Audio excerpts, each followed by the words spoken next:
Bapak Ibu Saudara yang dikasihi dalam nama Tuhan, mari kita menyembah Dia, mari kita tinggikan Dia, mari kita memuliakan Dia, sebab hanya Dia ialah yang layak kita sembah. Hanya Engkaulah juru selamat kami.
akan pernah meninggalkan kita dan tidak pernah melupakan kita. Katakan, tak sekalipun kau melupakanku.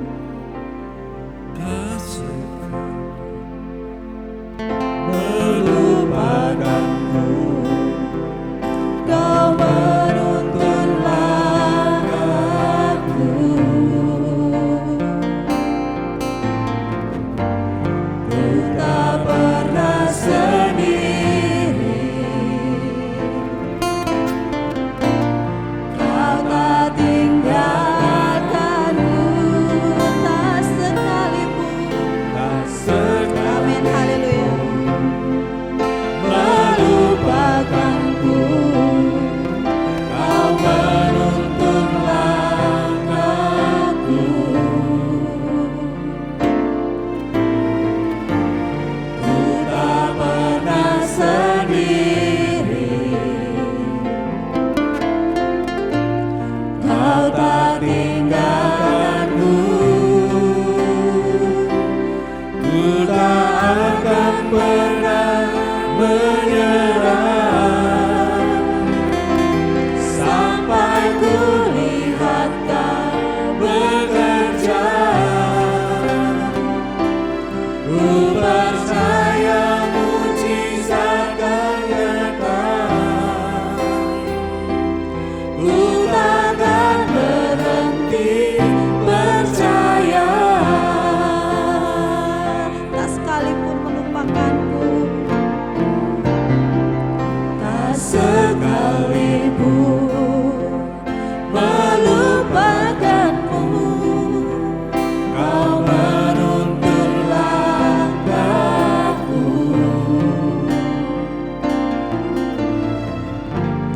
Ku tak pernah sendiri, kau tak tinggalkanku. Sekalipun melupakan, amin, haleluya. kau menuntun langkahku. Katakan, ku tak pernah sendiri, Ku tak pernah sendiri, kau tak tinggalkanku. kau tak tinggalkanku. Ku takkan Tak menyerah, akan pernah menyerah sampai ku lihat kau bekerja.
pagi Bapak Ibu Saudara-saudara yang terkasih di dalam Tuhan Yesus Kristus. Senang sekali pagi hari ini kita boleh kembali bersama-sama beribadah, boleh sama-sama memuji Tuhan, dan tiba saatnya kita akan mendengarkan firman Tuhan. Namun sebelum itu mari kita berdoa. Tuhan Yesus, terima kasih untuk pagi hari ini. Kami bersyukur untuk penyertaan Tuhan yang luar biasa. Sepanjang malam Tuhan boleh menyertai istirahat kami. Sebentar Tuhan kami akan mendengar firman-Mu. Tuhan memberkati, kiranya firman-Mu boleh berakar, bertumbuh, serta berbuah dalam kehidupan kami. Terima kasih Tuhan, dalam nama Tuhan Yesus, haleluya, amin. Baik Bapak Ibu Saudara-saudara yang terkasih, kita akan sama-sama belajar dari kebenaran firman Tuhan yang terdapat di dalam Yohanes 6 ayatnya yang pertama sampai dengan yang ke-13. Yohanes pasal yang ke-6 ayat yang pertama sampai yang ke-13. Kita akan membacanya bersama-sama. Bapak Ibu boleh mempersiapkan Alkitabnya, kita akan membaca bersama-sama. Yohanes pasal 6 ayat yang pertama sampai yang ke-13. Demikian firman Tuhan. Dengan judul perikop, Yesus memberi makan 5.000 orang. Sesudah itu Yesus berangkat ke seberang danau Galilea, yaitu danau Tiberias. Orang banyak berbondong-bondong mengikuti dia karena mereka melihat mujizat-mujizat penyembuhan yang diadakannya terhadap orang-orang sakit. Dan Yesus naik ke atas gunung dan duduk di situ dengan murid-muridnya. Dan Paskah, hari raya orang Yahudi, sudah dekat. Ketika Yesus memandang sekelilingnya dan melihat bahwa orang banyak berbondong-bondong datang kepadanya, berkatalah ia kepada Filipus, "Di manakah kita akan membeli roti supaya mereka ini dapat makan?" Hal itu dikatakannya untuk mencobai dia, sebab ia sendiri tahu apa yang hendak dilakukannya. Jawab Filipus kepadanya, "Roti seharga 200 dinar tidak akan cukup untuk mereka ini, sekalipun masing-masing mendapat sepotong kecil saja." Seorang dari murid-muridnya, yaitu Andreas, saudara Simon Petrus, berkata kepadanya, "Di sini ada seorang anak yang mempunyai 5 roti jelai dan 2 ikan. Tetapi apakah artinya itu untuk orang sebanyak ini?" Kata Yesus, "Suruhlah orang-orang itu duduk, adapun di tempat itu banyak rumput." Maka duduklah orang-orang itu, kira-kira 5.000 laki-laki banyaknya. Lalu Yesus mengambil roti itu, mengucap syukur, dan membagi-bagikannya kepada mereka yang duduk di situ. Demikian juga dibuatnya dengan ikan-ikan itu sebanyak yang mereka kehendaki. Dan setelah mereka kenyang, ia berkata kepada murid-muridnya, "Kumpulkanlah potongan-potongan yang lebih supaya tidak ada yang terbuang." Ayat yang terakhir, maka mereka pun mengumpulkannya dan mengisi 12 bakul penuh dengan potongan-potongan dari kelima roti jelai yang lebih setelah orang makan. Amin. Demikian ayat-ayat yang boleh kita baca pada pagi hari ini. Tentunya kita sudah tidak asing dengan cerita yang ada di dalam Yohanes pasal yang ke-6 ini, di mana Yesus pada waktu itu melakukan mujizat di mana dia memberi makan 5.000 orang hanya dengan 5 roti dan 2 ikan. Nah, dalam cerita ini tentunya apalagi pada saat kondisi seperti itu, orang banyak berbondong-bondong, orang ramai datang hanya untuk melihat mujizat Yesus pada waktu itu. Sampai mungkin kalau dilihat-lihat ya, kata dari berbondong-bondong ini nggak cuman nggak cuma bergerombol aja, enggak, tapi itu bisa banyak sekali orang-orang yang ada di sana pada waktu itu. Nah, setelah itu kalau kita lihat lagi di ayat yang selanjutnya, ketika Yesus berada di sana, Yesus tuh kayak menganalisa gitu, kayak melihat sekelilingnya, bahwa wah, ini orang banyak banget nih gitu. Udah sampai berbondong-bondong, udah sampai ada yang wah rame lah, pokoknya rame banget kondisi pada saat itu. Setelah itu Yesus itu bingung, gimana ya ini cara kasih makan mereka gitu. Padahal sebetulnya Yesus tahu gitu loh apa yang akan dia lakukan. Nah, akhirnya dia bertanya waktu itu kan pada Filipus waktu itu ada di ayat yang kelima, saya akan bacakan. Ketika Yesus memandang sekelilingnya dan melihat bahwa orang banyak berbondong-bondong datang kepadanya, berkatalah ia kepada Filipus, "Di manakah kita akan membeli roti supaya mereka ini dapat makan?" Nah, di sini tuh seperti Yesus memberikan sebuah jalan kepada Filipus. Maksudnya seperti ini. Yesus bisa aja langsung melakukan mujizat pada saat itu. Tentu dia Tuhan gitu. Tapi dia ingin juga melibatkan murid-muridnya untuk juga dapat melihat bahwa mujizat itu memang ada gitu, dan mereka pun juga bisa langsung gitu loh, terjun langsung mengalami mujizat tersebut. Secara akal manusia nggak mungkin bisa cukup 5 roti sama 2 ikan gitu. Terus di sekeliling mereka tuh 5.000 orang gitu. Dan saya percaya bahwa yang ada di situ nggak cuma 5.000 orang, tapi banyak, mungkin bisa lebih, dan mungkin bisa 5.000 berapa yang ada di sana gitu. Cuman yang tercatat di dalam Alkitab memang 5.000 orang gitu. Nah, kalau dilihat kan nggak mungkin gitu 5 roti 2 ikan itu cukup untuk 5.000 orang sebanyak itu tuh nggak mungkin gitu. Sedangkan Yesus seperti kayak bilang, yaudah coba kasih aja gitu, kasih gitu. Nah, di ayat yang ke-9 dikatakan bahwa di sini ada seorang anak yang mempunyai 5 roti jelai dan 2 ikan. Tetapi apakah artinya itu untuk orang sebanyak ini? Kalau kita baca ulang dengan bahasa kita sehari-hari, nih ada anak kecil, dia ada roti.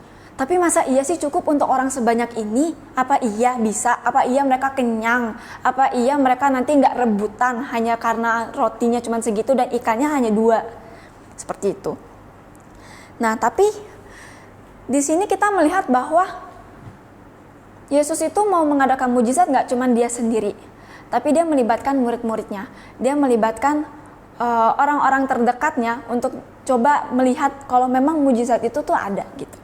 Secara manusianya, Filipus tuh nggak mungkin sanggup, nggak bisa. Sekarang coba kita sama-sama melihat secara detail dari ayat ini. Saya udah katakan bahwa 5.000 orang, roti 5, secara akal manusia itu nggak mungkin bisa. Nggak mungkin orang kebagian gitu loh, apalagi sampai kenyang tuh nggak mungkin. Paling nggak kalaupun dapat ya sedikit-sedikit, jadi saling berbagi dah, sepotek-sepotek gitu kan. Nah, tapi di sini Yesus juga lihat gitu loh kalau mereka nih nggak mampu, mereka terbatas gitu. Sampai akhirnya dicerita di ayat-ayat yang terakhir bahwa cukup gitu loh, rotinya ternyata cukup gitu, dan malah sisa kan. Bahkan Yesus bilang bahwa coba dikumpulin potongan-potongan sisanya supaya nggak terbuang gitu. Berarti kan gimana ya cara gini loh, kayak matematikanya Tuhan itu tuh jauh daripada pemikiran kita gitu. Kok bisa ya roti cuman segitu, orangnya banyak, terus tuh gimana cara baginya gitu. Itu gak masuk akal kalau secara nalar manusia. Tapi Yesus sanggup membuat hal seperti itu. Yesus bisa membuat mujizat itu bersama-sama dengan para murid-muridnya. Nah, ada 2 prinsip Yesus melakukan mujizat itu. Yang pertama adalah Yesus mau melibatkan murid-muridnya. Nah, tadi yang saya sudah katakan bahwa Yesus gak mau cuma melakukan mujizat itu tuh sendiri gitu loh. Padahal bisa aja dia Tuhan kok gitu. Kenapa harus sama orang lain gitu. Tapi dia mau melibatkan murid-muridnya. Kadang begini, seringkali kita mungkin juga kita sedang mengalami yang namanya sakit, penyakit kok yang gak kunjung sembuh. Kita mengalami masalah yang gak selesai-selesai gitu. Sebenarnya kalau kita lihat juga seolah-olah Tuhan itu gak melakukan apa-apa gitu. Sebenarnya tuh gini, Yesus itu tuh mau kita mengalami mujizat itu tuh sendiri gitu loh. Ya nggak salah kita berdoa, Tuhan aku berdoa semoga masalahku selesai. Tuhan aku berdoa supaya sakit penyakitku tuh sembuh. Tuhan aku berdoa begini. Nggak apa-apa gitu. Tapi Tuhan tuh ingin melibatkan kita juga. Melibatkan kita untuk kita juga melihat mujizat itu gitu loh. Melihat bagaimana ketika kita mau melangkah, ketika kita mau berjalan bersama dengan Tuhan, ketika kita percaya, kita akan melihat mujizat itu gitu loh, saudara-saudara. Jadi kita nggak cuman mengandalkan Tuhan. Memang mengandalkan Tuhan itu perlu. Saya harus katakan, kita harus mengandalkan Tuhan. Tetapi di sini Yesus mau melibatkan kita gitu loh. Yesus mau melibatkan mujizat itu. Mau supaya kita juga melihat gitu loh. Melihat bahwa oh ini loh ternyata yang Tuhan mau kerjakan. Ya ampun Tuhan terima kasih kayak gitu-gitu. Jadi ayo kita sama-sama belajar. Kita sama-sama mau melangkah. Kita sama-sama mau percaya gitu. Mungkin secara manusianya saya nggak sanggup Tuhan, saya nggak bisa ngelewatin ini. Tapi ayo kalau kita mau berjalan bersama dengan Tuhan, Tuhan Yesus itu sanggup kok. Tuhan Yesus itu bisa mengubah air mata kita menjadi sukacita. Amin. Baik, poin yang kedua adalah dia mau menguji iman kita. Nah, kalau kita lihat waktu itu kan juga Yesus menyuruh murid-muridnya untuk memberi mereka makan pada saat itu kan. Kalau kita lihat perintah ini secara logika ya, kalau kita bilang aja secara manusia gitu ya, nggak mungkin gitu loh, bisa gimana cara kasih makan, kayak tadi saya sudah katakan, kalau dipikir-pikir tuh nggak mungkin, gimana caranya gitu, cuma 5 doang rotinya, terus ikan cuma ada 2, orangnya sebanyak itu gitu loh, jelas-jelas Yesus pun lihat pada saat itu, terus gimana, jadi di dalam hatinya para murid-murid itu bisa jadi bahwa mereka nih takut gitu loh, aduh takut kalau nggak cukup gimana, aduh takut nih kalau misalnya nggak ada yang kebagian nih gimana, atau mereka ada yang nggak kenyang nih gimana gitu. Jadi Yesus lagi menguji iman mereka, apakah mereka benar-benar percaya atau mereka takut, atau malah mereka langsung udah nggak usah, biar aja gitu. Udah biar aja Yesus aja yang bikin mujizat, kita nggak usah ikut-ikutan, dah biar aja Yesus bisa kok pasti, kenapa harus kita gitu. Nah, di sini Yesus itu tuh tahu kok sebenarnya apa yang akan terjadi selanjutnya gitu loh, bahwa ya ujung-ujungnya pada akhirnya bahwa 5.000 orang ini tuh akan makan juga, kenyang bahkan ada sisa. Cuma kan memang pada waktu itu murid-muridnya tuh seperti merasa bahwa udah takut gitu loh, karena kan Yesus menguji mereka, apakah nih mereka bisa nggak ya gitu. Dan si murid-muridnya tuh kayak ketar-ketir juga, deg-degan, aduh gimana ini cuman ada segini bahan makanan, terus kita mau bagi sama mereka tuh bagaimana caranya. Terus jadi gundah gitu, gelisah, khawatir gitu loh. Nah, dari cerita seperti ini kita melihat bahwa memang dalam kehidupan kita, terkadang kita terlalu fokus sama apa yang ada di depan mata kita, khawatirnya kita, gelisahnya kita, gitu. Jadi percayanya kita sama Tuhan tuh udah ketutup duluan sama khawatir, udah ketutup sama takut, udah ketutup sama gelisah macem-macem deh. Udahlah Tuhan, aku nggak berani, aku nggak bisa begini. Tuhan, udahlah aku nggak mau lagi kayak begini dan segala macamnya.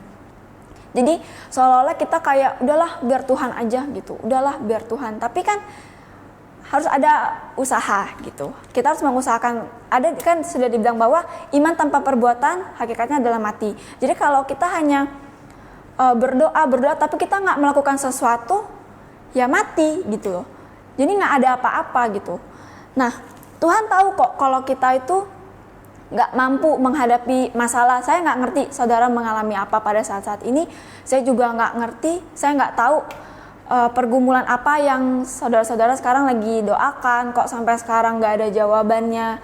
Tapi begini, ketika kita mau memutuskan, ketika kita mengambil langkah di mana kita mau percaya sama Tuhan, ketika kita mau berjalan bersama dengan Dia, pasti ada mujizat.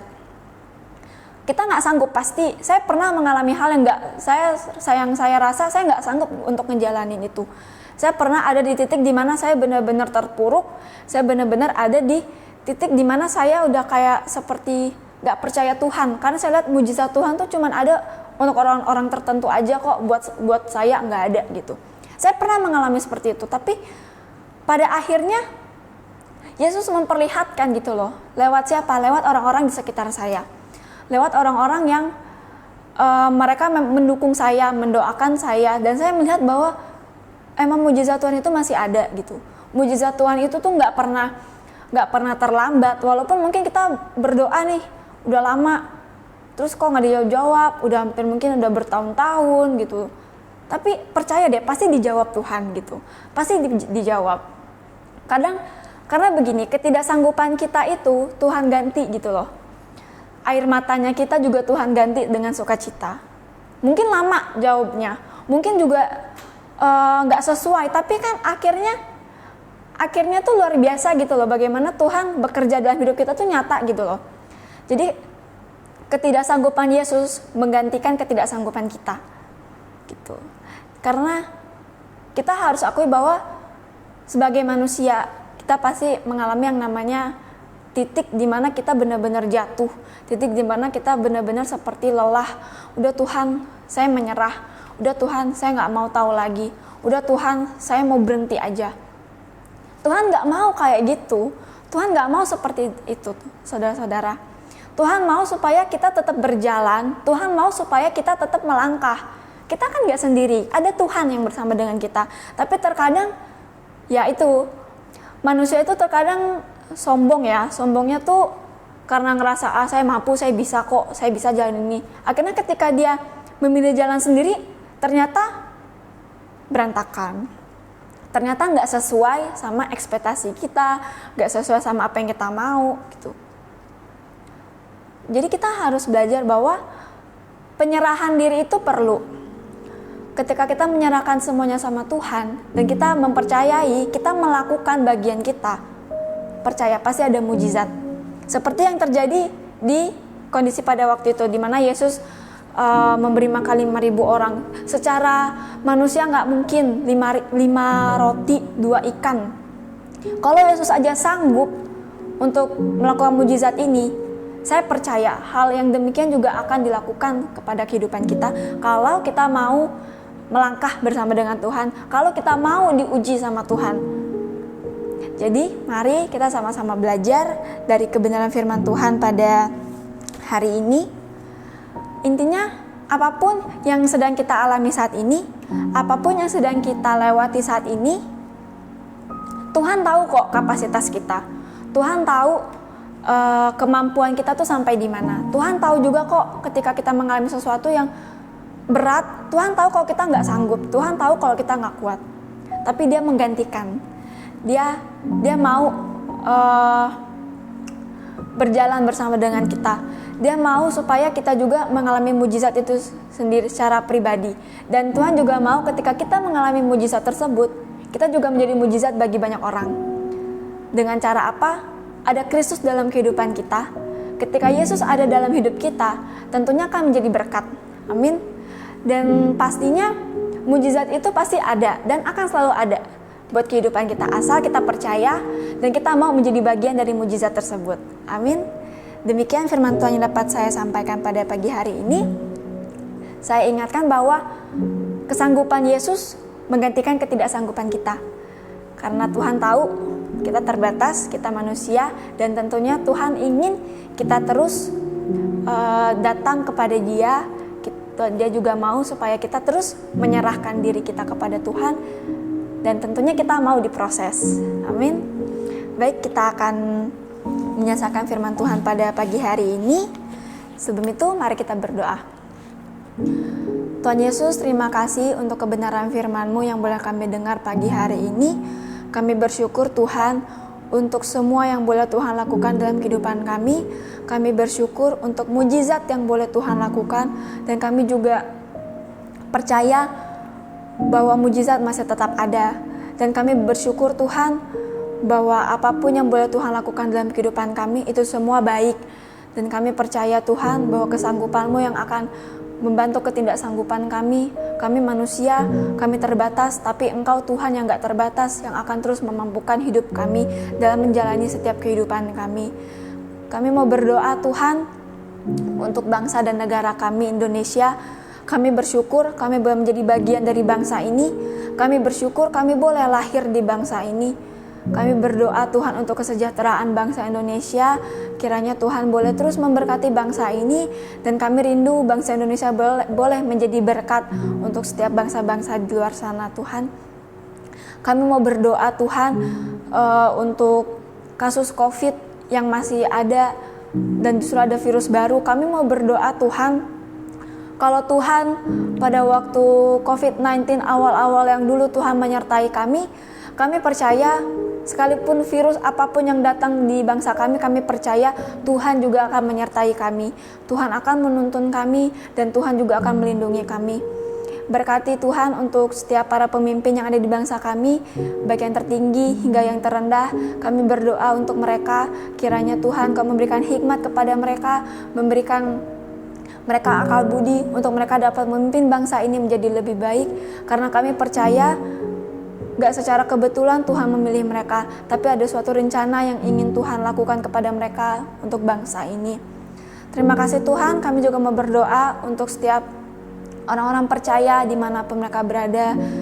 Kami berdoa kalaupun mereka yang punya masalah, pergumulan, mereka yang sedang sakit, kami berdoa Tuhan memberi jalan keluar dan memberikan kesembuhan kepada mereka. Karena kami percaya Tuhan, Engkau selalu ada bersama-sama dengan mereka, selalu ada bersama-sama untuk dapat berjalan, untuk dapat menuntun setiap kami. Terima kasih Tuhan, inilah doa kami dan kami akan berdoa menurut apa yang Kau ajarkan. Bapa kami yang di surga, dikuduskanlah namamu, datanglah kerajaan-Mu, jadilah kehendak-Mu di bumi seperti di surga. Berikanlah kami pada hari ini makanan kami yang secukupnya, dan ampunilah kami akan kesalahan kami, seperti kami juga mengampuni orang yang bersalah kepada kami. Dan janganlah membawa kami ke dalam pencobaan, tetapi lepaskanlah kami daripada yang jahat. Karena Engkaulah yang mempunyai kerajaan dan kuasa dan kemuliaan sampai selama-lamanya. Amin. Tuhan Yesus memberkati.